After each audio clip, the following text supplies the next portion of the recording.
Let's get real. Let's get loud on America Talk News. This is a McCullough Report and Focal Point Substack. It's a great pleasure to welcome to the program Melissa Schreibfeder. And wow, is that a great German name or what? And she told me she's married to a great German man, has a young family, but she is a leader in healthcare. And we're going to talk today about Functional Nurse Academy, some major issues of nursing in medicine. Melissa, welcome to the program. Thank you so much for having me. I really appreciate it. Well, let's kick it off. And why don't you describe a little bit about your background, where you went to school and your professional experience, and then we'll get into the academy as I silence my phone.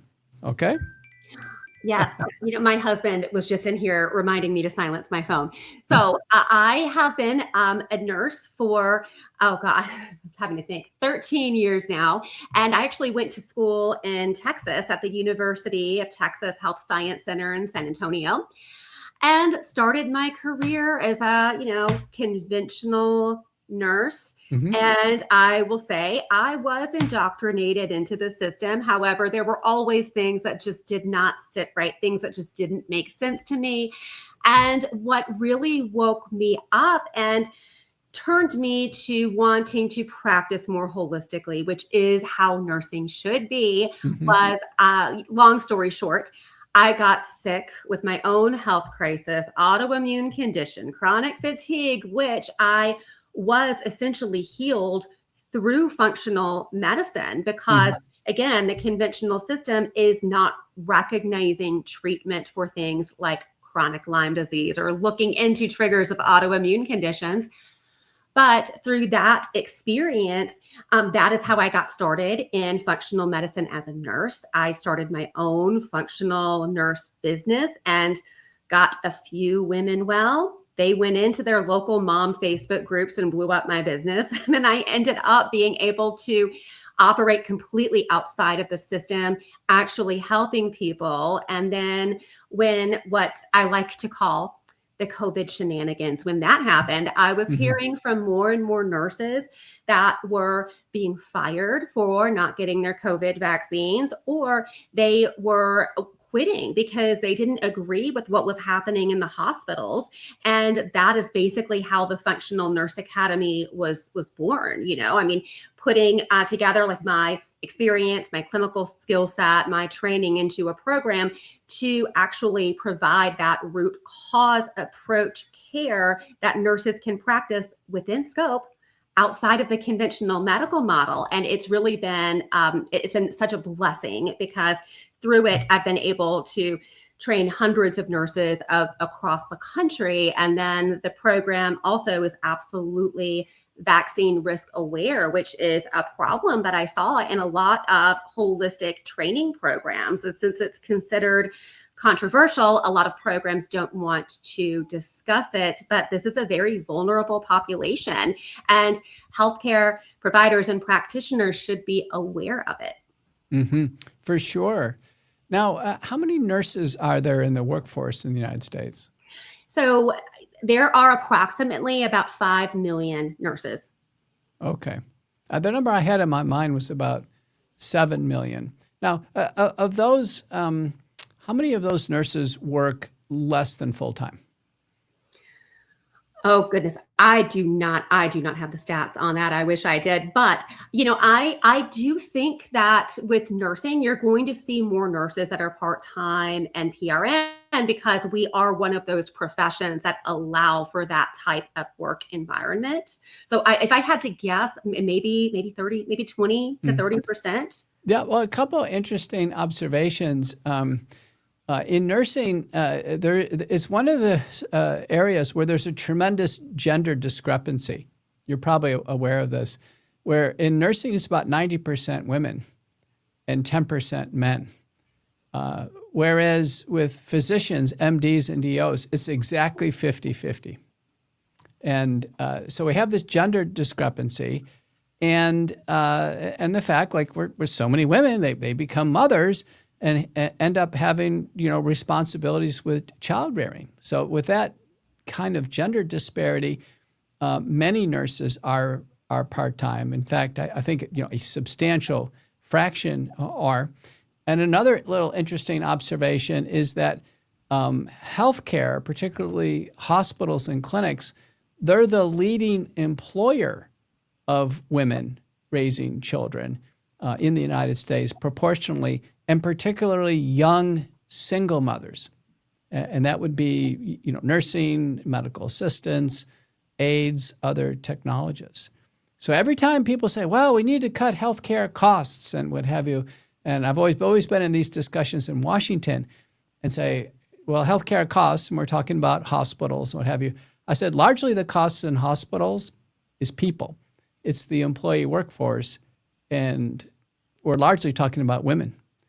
And it's always been the toughest discussion about because hospitals are the leading employer of now in large cities, middle and small towns. So nursing, very, very important profession.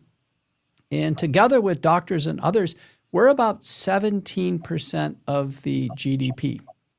So healthcare. Other countries try to keep it, less than 10 or even less than 5. United States, we spend a lot of money taking care of each other. And as you pointed out, we probably can do a lot better.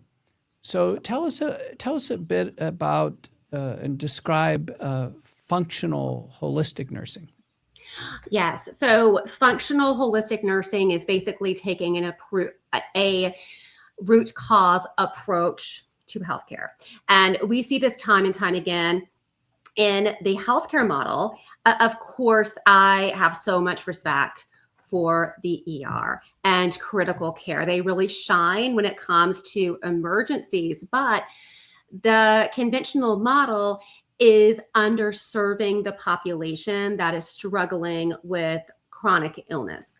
And then also our chronic illness rate is very, very high. It is among the highest among when we compare health outcomes from other developed countries. So for an example, say that someone is experiencing, again, I'll give you the example of what I went through. Chronic fatigue, okay? So something like Lyme disease, the standard care, they now are finally recognizing post-treatment Lyme disease, where someone was treated with Lyme disease, but they're still not well yet. Well, the standard of care, the clinical guidelines for that condition is not to treat the underlying infection.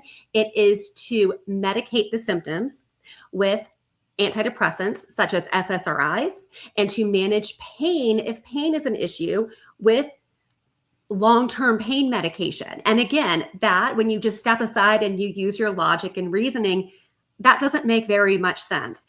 And also we have a problem in conventional medicine where the standard reference ranges that are being used is essentially a statistical average of the US population. But then we know major organizations, even the American Diabetes Association is saying that approximately 88% of the US population is metabolically unhealthy.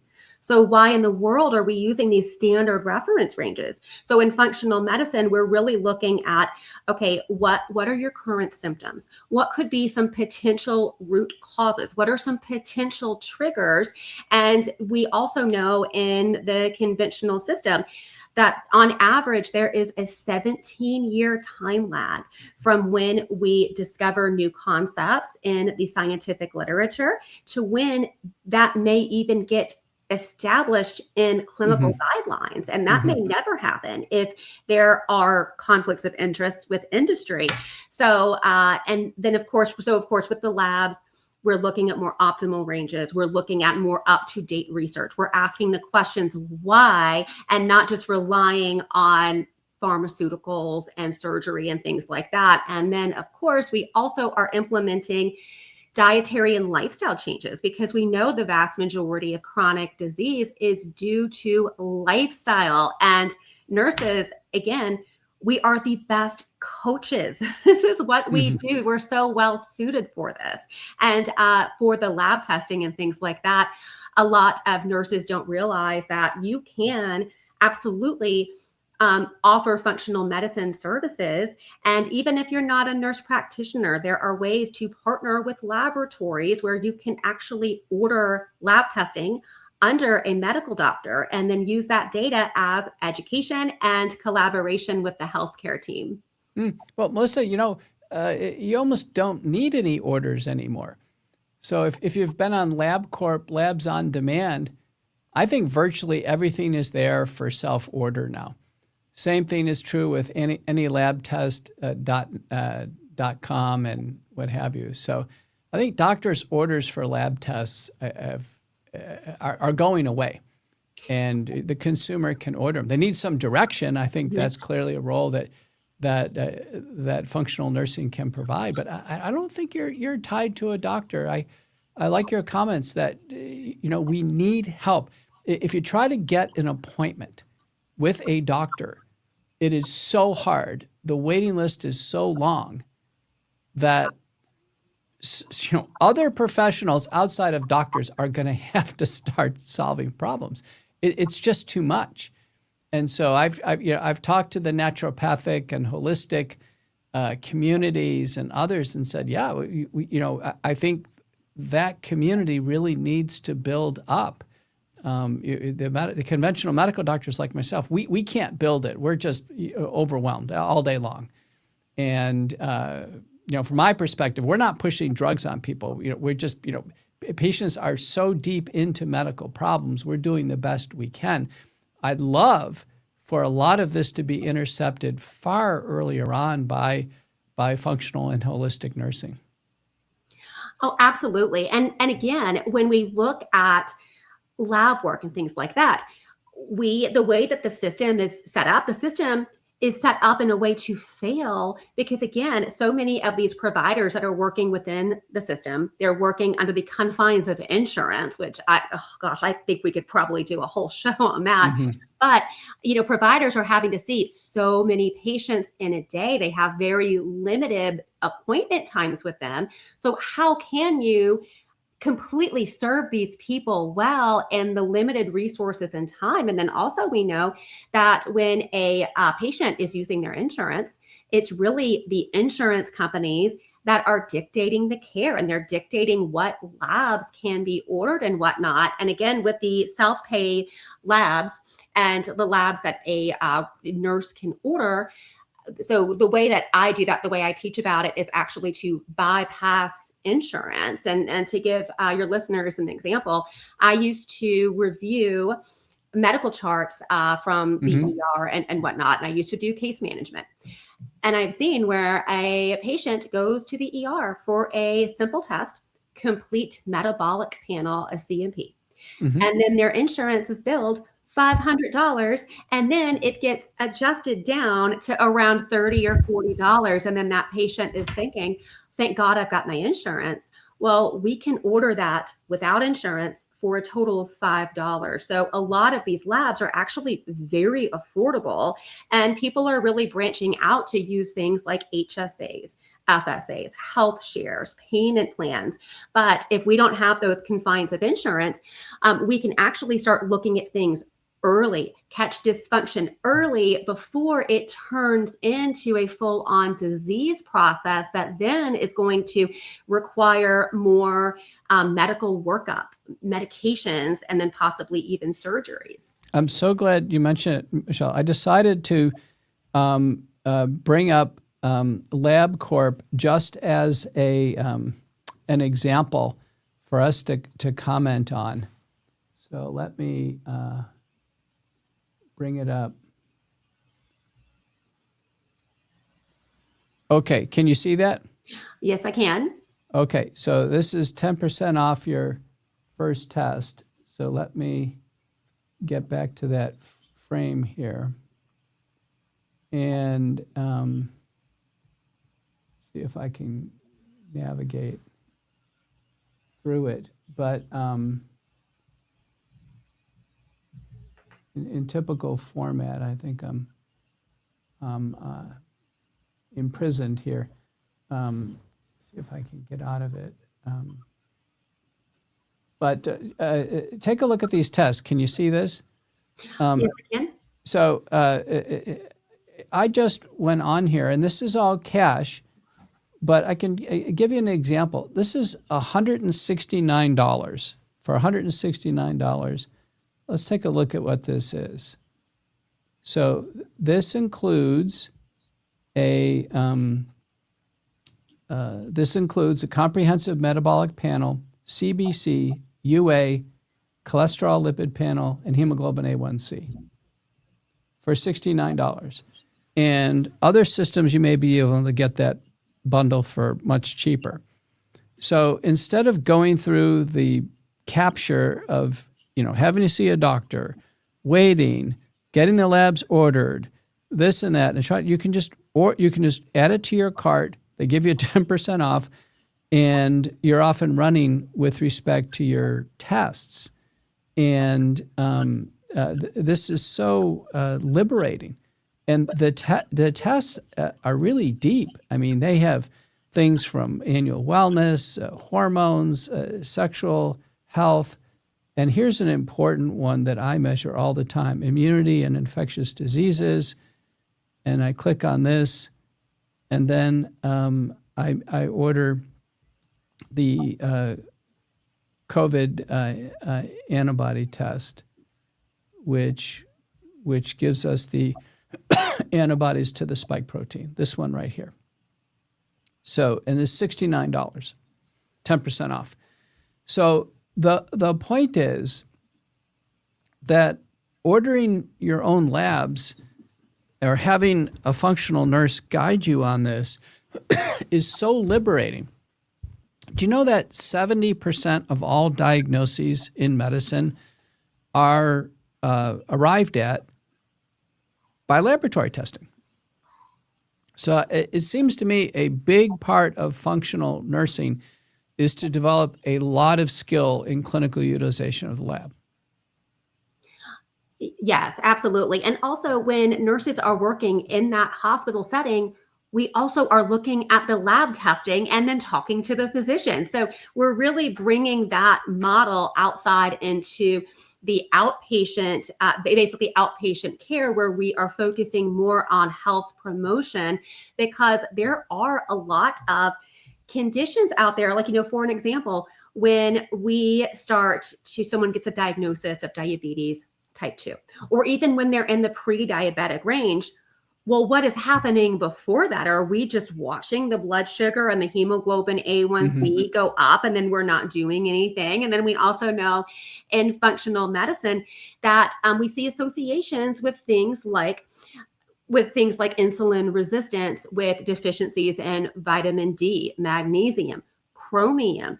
So much of the U.S. population is significantly nutrient deficient, not just because of the high intake of processed foods, but also because so many people are experiencing gut issues and are in these chronic states of fight or flight, which we know then can really impair the production of things like stomach acid, which you need to properly break down and utilize nutrients from your food. And these are all things that we can help and support people through. And, from doing this now for several years, it is remarkable the type of health outcomes that you can see. And many of these interventions are not very costly interventions. I think that patients just need help, and they need support, and they need education. Well, Michelle, is it reasonable to say, I'm sorry, Melissa, is it reasonable to say that that a functional nurse can develop the expertise to directly counsel patients on this without a doctor?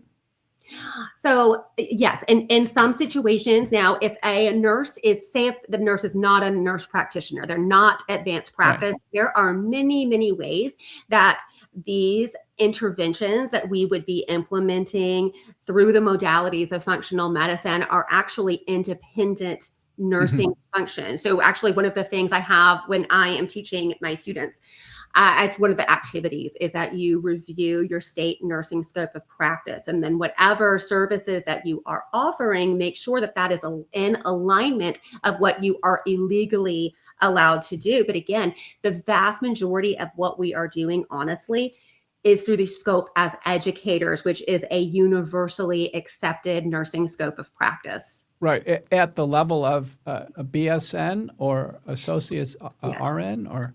So what with RNs, associate RN, BSN RN, now LPNs as well can do this. Now their scope is a little bit more limited, but again, when we talk about health promotion, that's where LPNs can also be more independent. But what I also, when I am, practicing in my independent business, so I always tell my clients that I am not a nurse practitioner. I cannot diagnose, treat. I cannot manage any medical condition, but I am helping you with nutrition, lifestyle, where you're doing labs through education. But I also explain to them, which I think is very important, that this is not a replacement for your primary care provider. I honestly do still think it is okay to have a trusted primary care provider on board in the case that you do have a medical event that requires a prescription. And then also, if I am ordering labs for them, then I also have a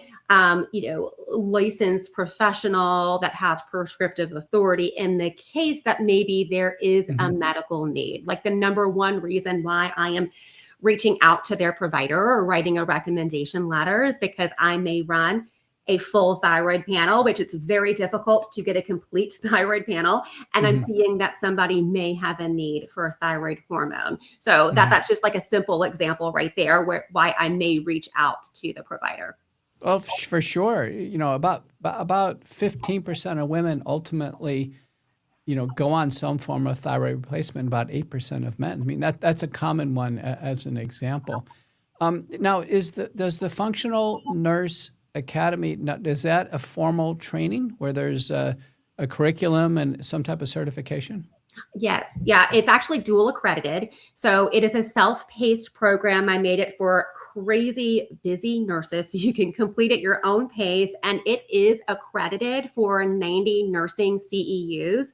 It also is peer reviewed and endorsed by the American Holistic Nurses Association.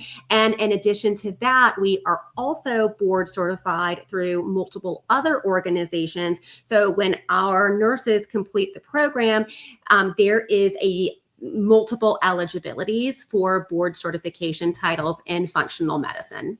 Okay, so this sounds really, really solid. So those of you out there in nursing, a lot of the people who listen to McCullough Report or on Focal Points Nursing, they've been asking the question, ever since this pandemic kicked off, how do I get involved? How do I, professionally grow? This sounds like a terrific opportunity for progressive nursing growth. Do you have any regrets or any caveats?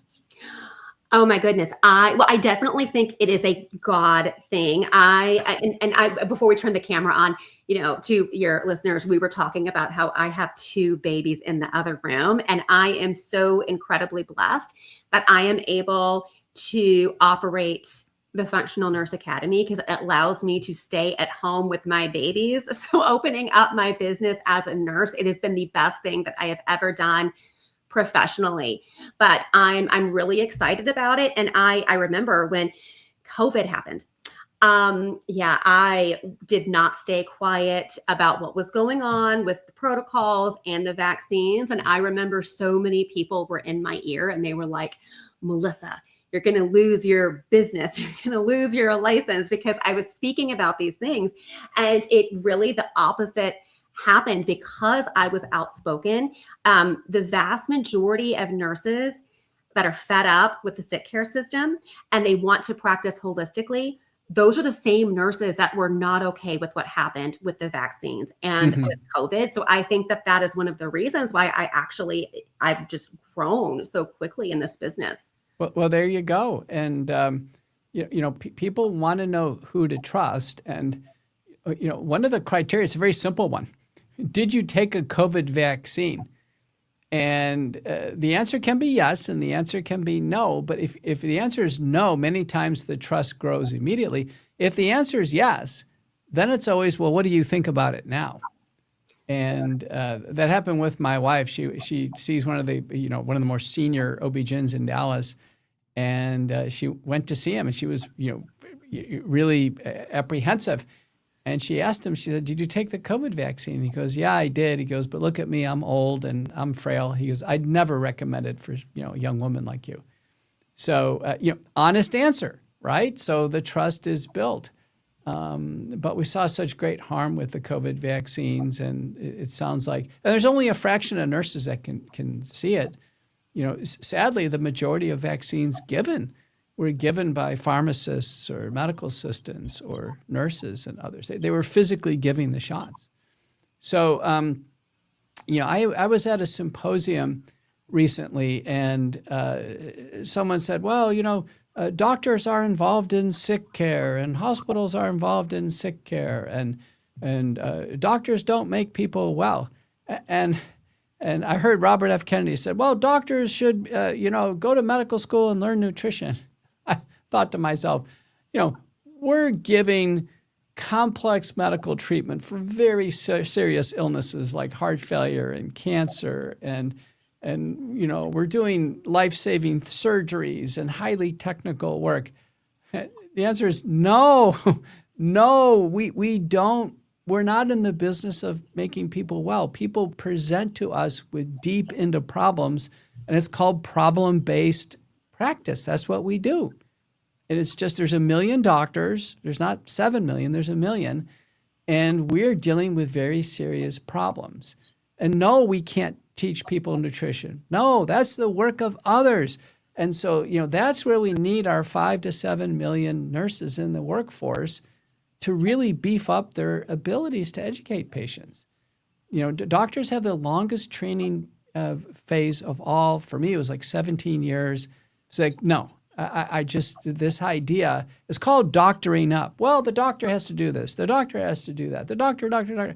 I think we have to level the playing field. And this is a great opportunity for functional nursing to really step up.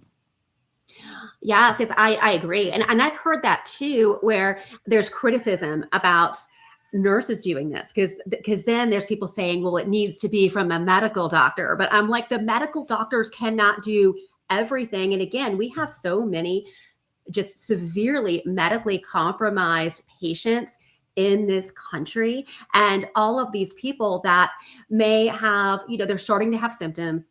They don't have a severe medical diagnosis yet.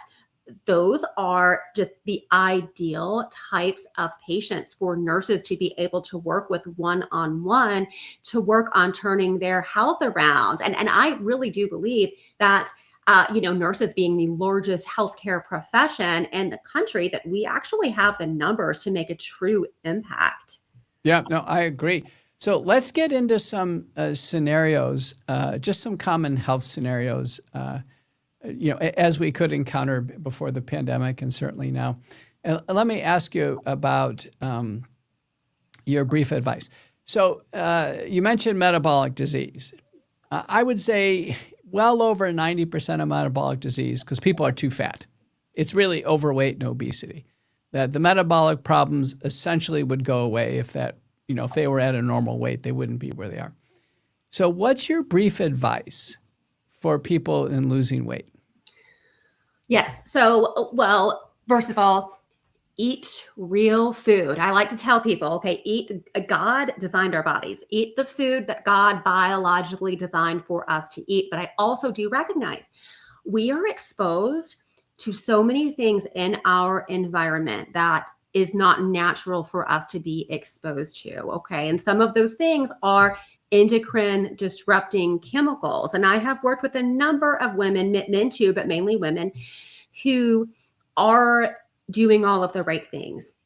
And they are experiencing rapid weight gain, weight loss resistance. And there's a variety of reasons that may happen. But so much of that can be attributed to an increase toxic burden. So that's why it is really, really important, especially with women. Like when you look at all of the personal care products that women are using, so many of these chemicals that are in the products that women are using were not properly safety tested. And we know that in the US, we use ingredients that are not widely used in places like Europe because they have stricter standards.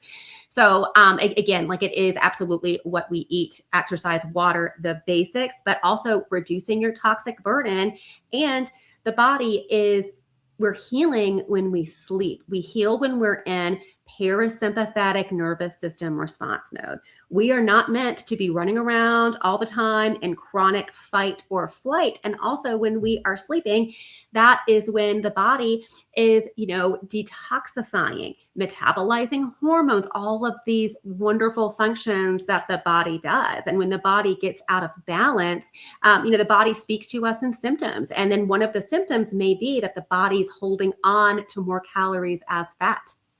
Yeah, it's so true. So out of all your clients, what percent do you think are overweight or obese? Oh my goodness. Let me think. Oh God, I feel like they're going to be listening to me. They're going to think, does Melissa think I'd Well, be? say just in general that nurses encounter. Okay. Oh God, I would say, I think it's over 50%. Yeah, And probably. again, Probably nationwide, it's 70%. Now, Mhm. what proportion of clients or just patients in general do you think have less than optimal sleep?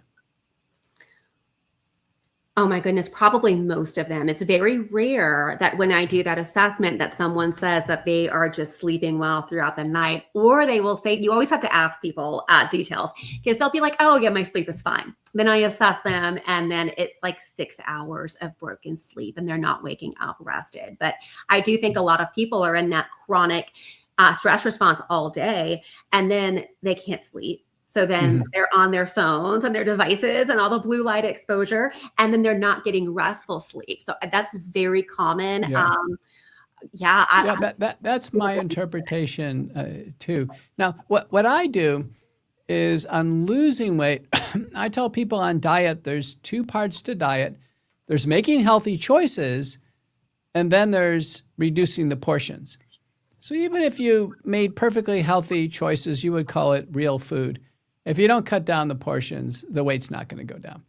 And that about 80% of weight loss is on the side of diet, and about 20% is on the side of exercise. Now, we want people to do all of them, healthy choices, reduce their portions, and exercise. But as the human body ages, the number of fat cells, if we get fat, the number of fat cells can increase tenfold in the human body. And the size of each fat cell can increase tenfold. So somebody who's carrying 50 extra pounds, they have a lot of extra fat cells. And, if you rapidly shrink those fat cells down, they don't go away. They're still there. And they can rapidly regain weight. And it's only until weight is down, typically for 9 months or a year or more, do those fat cells actually drop out and you can have permanent weight loss. But of interest in the United States, I think obesity crested about 3 years ago. And now it's on the way down. Let me ask you a couple more things on diet. Do you advise patients on the use of over-the-counter GLP-1 agonists? Absolutely not. And also, I will say, as an RN, that would be a violation of my scope. So if I were to do that, which I don't, it would be more like, I recommend you ask your provider about this. But I do have, and again, I don't want to judge providers for prescribing them or patients feel judged for taking them, but I do think that they are being overprescribed. And I also am concerned about the side effect profile. I also am increasingly concerned about the risk of things like suicidal ideation. And I also think I see this frequently where GLP-1s are prescribed when there's not a thorough workup of your hormones. And again, you want to assess things like the sex hormones, fasting insulin. You want to look at a full thyroid panel and make sure those are optimal, because sometimes people are being prescribed this peptide and then the rest of it is being overlooked. Or people, I see this a lot where people are taking these medications and then they still are eating Doritos and they haven't made the, proper nutrition choices. And I think that there's a lot of risk, with those medications. But again, I think if someone is extremely obese, say that someone is 300-400 pounds, we know that is going to increase your risk of death. And we know all of that fatty tissue also is producing inflammatory cytokines. So again, just like with any medical decision, risk versus benefit. But I believe they are widely overused. Yeah, well, I misspoke about over the counter, but they are certainly available over the internet. There's usually a check-in with a doctor. The current statistics are, I think, about 16% of Americans have at one time or another had a GLP-1 receptor agonist, and the current number of people on them right now is about 6% of Americans. And so you can see these prominent cases. So I think Serena Williams is just on TV advertising it, and she never really looked obese to me, but she said she lost 30 pounds on the commercial. Mike Pompeo is nearly unrecognizable. He was in politics. And I don't know if you saw Jimmy Levy. He's the rapper and that singer. He's a very good singer in the health freedom movement. He's lost an extraordinary amount of weight. You don't even recognize him. So every time I see a big weight loss, I always ask about GLP-1 drugs because they're being used. And now recently, what's been introduced is an oral pill form of Wegovy, for instance, which is just Ozempic or semaglutide.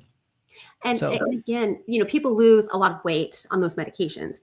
However, a high percentage of that, I believe it's around 30% or so, may be muscle mass. And that also, I believe, is one of the reasons why when people go off of these weight loss medications, some people have a hard time keeping the weight off. And when you lose a lot of your muscle mass is important for your metabolism. Oh, good point. Yeah. Yeah. But one of the stocks that really skyrocketed today was a drug company that's now making a drug to try to preserve the muscle mass during the weight loss of having a GLP-1 drug. So it's another drug. So you can see where this is going. But what I know about it is with just good old diet and exercise, the pounds that come off, about 75% of his fat, 25% is muscle. With GLP-1 receptor agonist, it's about 60% of its fat and 40% of its muscle. And it's very hard to get that muscle mass back. And so have you seen the term Ozempic face?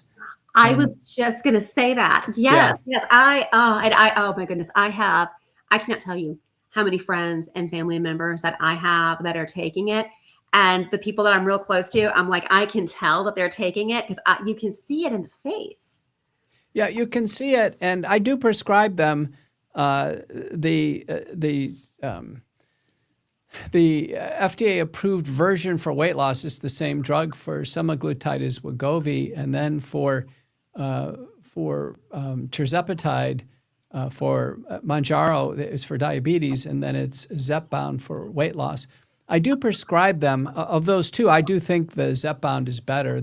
It's a dual-acting product. It's a little simpler to dose. But, the typical patient I have is well over 300 pounds, life-threatening obesity, diabetes, and I'm using his favorable cardiac and renal data for sure. By the way, they've been on the market for about 20 years. I remember a long time ago, exenatide. So we've worked with these drugs for a long time. But I think we're going to see an explosion now of the oral drugs and other modifications of them. The inappropriate use that I see in my clinic is I had a woman the other day who I think she had to be like 120 pounds, maybe 125 at the most. And she's probably 5'6". And she was taking, I think, semaglutide. And she goes, well, I just went on it for a few months. I've got a wedding reception to go to. I see that too, where these individuals that I have one client who I've worked with for years, and she looks completely healthy, but she wanted to lose 10, 15 pounds, and her primary care provider said, no, I'm not going to prescribe this for you. You're not a candidate for it. It's not worth the risk. But if your primary care provider tells you no, there are a number of ways online that you can go ahead and get a prescription for that. Oh yeah. There's all kinds. One of the leading lawsuit recruitment strategies now are people have developed blindness on the drugs. And there's all kinds of things, medullary C-cell tumors in the thyroid in preclinical studies, and then certainly pancreatitis, constipation. So, I mean, they, like any other drug, they really do work. but we have to find the applications there. And I think nursing coaching can certainly help. I'm going to ask you one more question before the break, but so we talked about diet, exercise, and GLP-1. What do you advise for patients who have too much weight on them and they don't sleep very well and they tell you they drink alcohol? What do you advise? Well, I like to first educate about the impacts of alcohol use. A lot of individuals are not aware that alcohol can actually, of course, it can contribute to obesity. It also really negatively impacts your sleep. And when individuals are not sleeping well, that also is going to increase their risk of obesity, because that's when a lot of fat burning occurs. So again, like, I'm never shaming anybody for anything, but I'm providing them with the proper education. And then, when we're talking about lifestyle changes and things like that, I also like to coach them around that. So helping people to find some type of internal motivating factor, I think, is very powerful. If someone is a believer in God, I think that implementing their faith base into their program also is extremely powerful.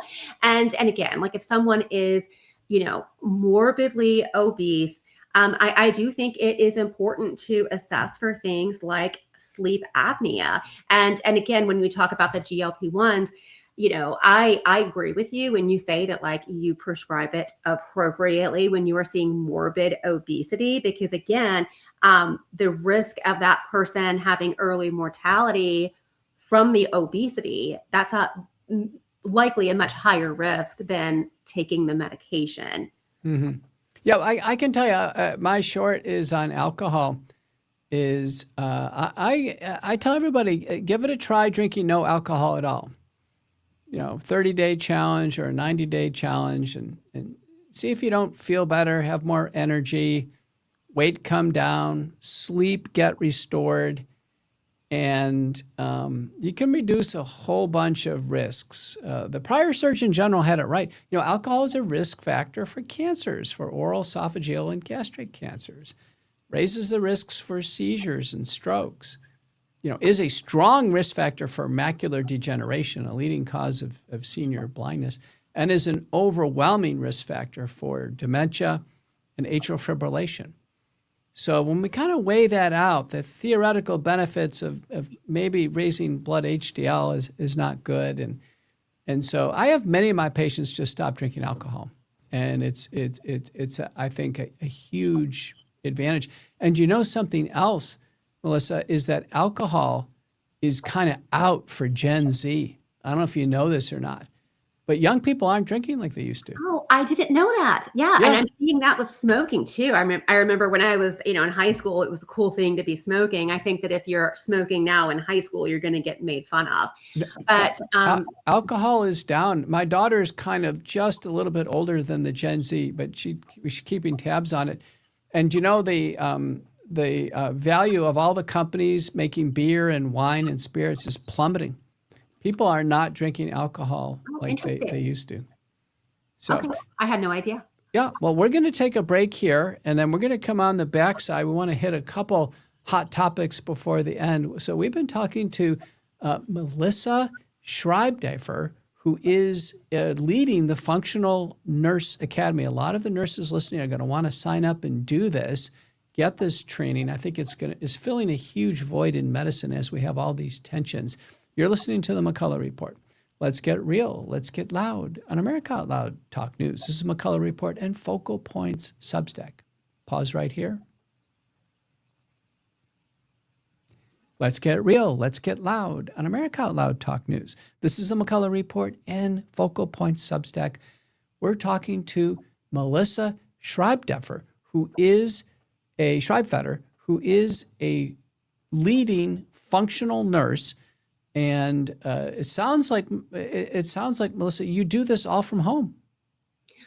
I do. It's absolutely wonderful. I have my home office, and we've been extremely blessed because my husband was actually just recently able to leave his full-time job to come on board full-time with the business. So we Wow. are running our business from home and also raising our young children. Now, do you also homeschool? So I don't.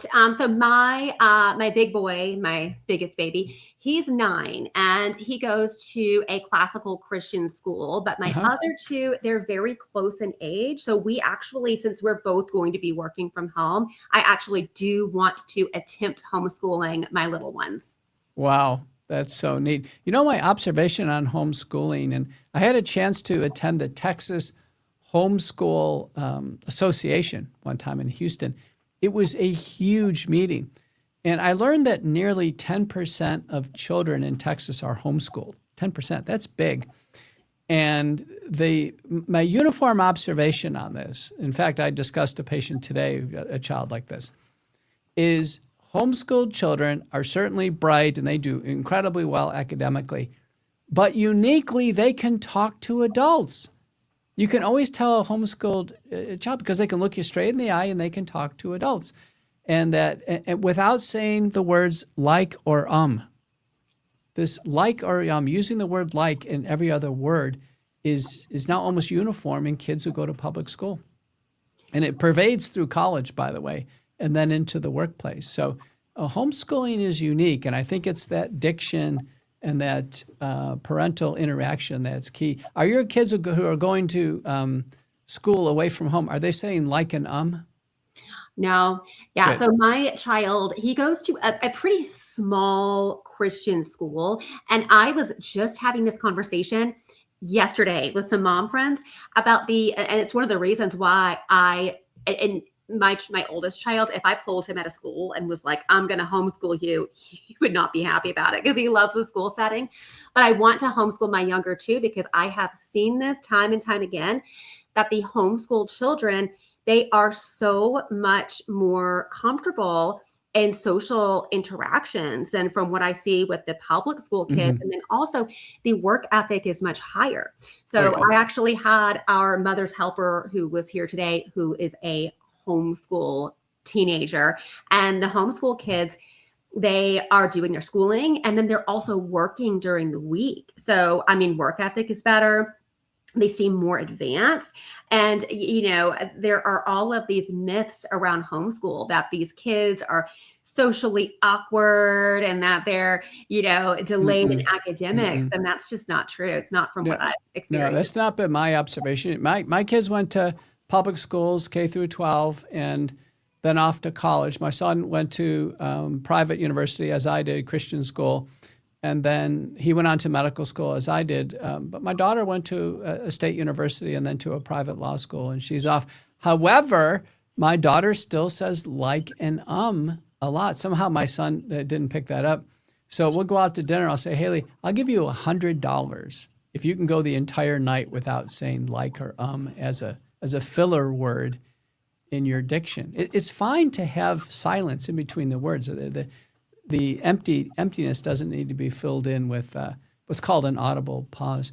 So let's get back to a few more questions before we finish. And I do want to, get into this issue of vaccines. And recently I was at a symposium and there was a big, powerful media figure who's been an activist against, excessive childhood vaccination.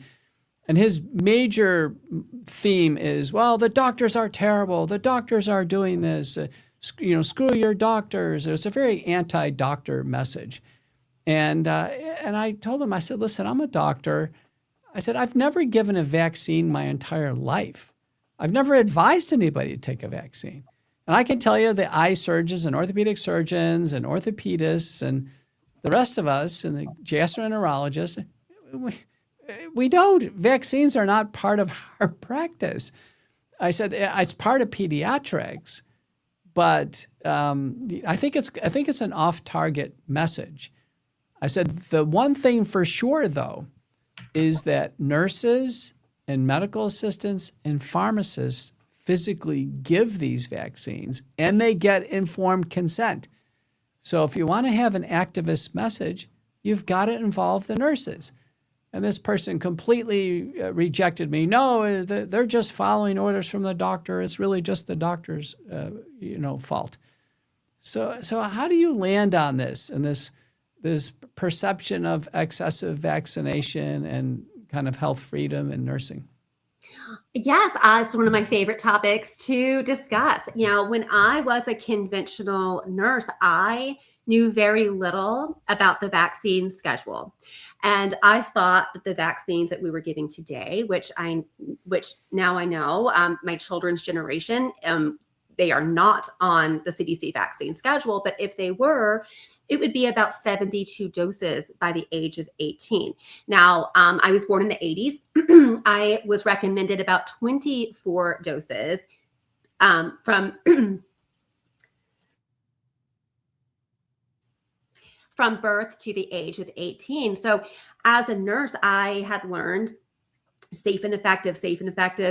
But again, I never really sat down and studied vaccines, because when I was in nursing school, they torture us. I had some weeks where I had 600 pages of assigned reading. So you just learn, and you are told that, like, this is safe, this is, settled science. But then what really woke me up was seeing the comparison between the vaccine schedule that I was given, and then how that had advanced in just a number of years. And that did not make any sense. And after I saw that, a light bulb went off, and I started learning about other things. And then I started learning that they're not typically placebo safety tested. And then that does not make any sense. And again, there's so much when you go down the rabbit hole of vaccinations.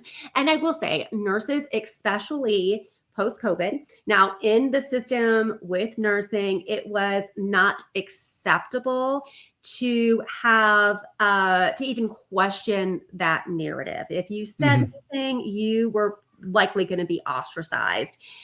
Now, because the industry really overplayed their hand with the COVID vaccines, there are so many nurses that are very, very upset about what happened with the COVID vaccines. Almost everyone knows someone that had a severe event because of it. I've talked to many nurses that say that they've never been so sick in their life from when they were given the COVID vaccine. So that has really woken up a lot of nurses. Many nurses now are becoming skeptical of that schedule. So I will say, in the just regular hospital system, they're not routinely doing the childhood vaccination schedule. However, it is in the pediatrician offices where they are giving so many vaccinations to these infants, and then more and more vaccinations have been added to the schedule. And again, I know that the current administration has tried to dwindle that down to about 30 doses, but I know it now there's issues with the courts getting involved. But anyway, in general, I think hospital nurses are starting to ask questions, but the champions of the current schedule that know very little about vaccine safety science are the nurses and the medical assistants that are working in the pediatric offices. And this population of nurses, they revere what the American Association of Pediatrics says. And I know we both, I'm sure you probably feel similar as I do about that not being a reputable organization, because they have said many things that are not evidence-based. Well, has the Functional Nursing Academy had any type of formal statement on the childhood vaccine schedule? I do teach about the vaccine schedule. So I actually do teach about increased toxic burden and things like that. And I have a variety of resources in regards to vaccines and vaccine injury and VAERS reporting. Because again, most nurses don't know what VAERS is, Vaccine Adverse Event Reporting System. So I do discuss about how the schedule has changed over the years. And then I also discuss the level of aluminum adjuvants that children are being exposed to. Because again, the safety of when HHS was FOIA'd asking, please provide the safety studies that you use to justify the safety of this ingredient, they were unable to provide any document. The Right. level of aluminum hydroxide is very high. So it Right. actually It's true. Aluminum, yeah, aluminum's in about 60% of all the doses. Melissa, we're going to have to leave it here. This has been such a great discussion. I would say parenthetically, maybe your organization should issue some type of formal statement. I'm a member of the Association of American Physician and Surgeons, AAPS, and in the year 2000, that's 26 years ago, they passed a resolution that there should be no mandates for vaccines or any medicinal product. So maybe the Functional Nurse Academy ought to issue a resolution. Have your leaders think about this, because the more organizations that do this, the farther we'll go. I recently joined the International College of Integrative Medicine. And that's the first thing I asked. I said, is there any formal statement on these COVID vaccines? I said, no. I said, well, why don't we have one? They actually asked me to draft it, that they're unsafe for human use. I'd like to see a nursing association really step up on this. But again, thank you so much for joining us. And I'll let you get back to your kids and your family and your husband. You're doing God's work, and you're clearly influencing others in such a positive way.